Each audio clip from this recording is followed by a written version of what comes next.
ఏంటో welcome to Padmavati panchayat అని ఉత్సాహంగా ఆహ్లాదంగా చెప్పలేకపోతున్నాను రాజు.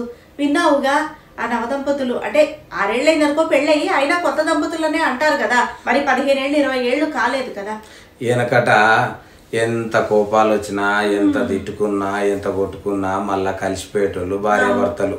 ఇవాళ ఉన్న కాలం మారిన పరిస్థితులకు పోరగాళ్ళు చిన్న చిన్న పాప బర్త్డే అని చెప్తే ఏదో చిన్న గొడవ అయింది భార్యాభర్తలకు. బాబా బర్త్డే చేసుకునే క్రమంలో అయి ఉంటుంది, నువ్వు ఇక్కడ చెయ్యి నువ్వు ఇక్కడ చెయ్యొద్దు, మా వాళ్ళని పిలిచావు మా వాళ్ళే ఎక్కువ, ఇదో ఏదో కీచులు ఆడుకొని ఉండుంటారు. అరే చిన్నదానికి ఇంత పెద్ద నిర్ణయం తీసుకుంటే ఎట్లమ్మా? అవును, వాళ్ళ తల్లిదండ్రుల దగ్గర పాపం నించొద్దామని ఆయన పోయి వచ్చేసరికి ఇలా భార్య ఫ్యాన్ కురేసుకొని చచ్చిపోయేసరికి ఆయన ఏం చేయాలో తెలియక అసలు ఆ టెన్షన్ల కథల ఈయన కూడా ఫ్యాన్ కురేసుకొని చచ్చిపోయిండ. అంతే. నీకు తెలుసా రాజు, నేను విన్నా మా చుట్టాలు ఒకళ్ళు అలాగే పాపం మనస్తాపానికి చెంది ఆ పిల్ల కూడా అలాగే చేసింది. ఏది క్షణాల్లో వాళ్ళకి అయ్యో నేను తప్పు చేశాను అన్న ఇది కూడా లేదు, క్షణికావేశం అంటారే ఆ క్షణాల్లో కూడా ఉరి పోసుకుంటే ప్రాణం అలాగే వెళ్ళిపోతుందిట. అరే ఏదన్నా ఉంటే మాట్లాడుకోవాలి, మళ్ళీ కలిసి ఉండాలి, మళ్ళీ అది ఉండాలి.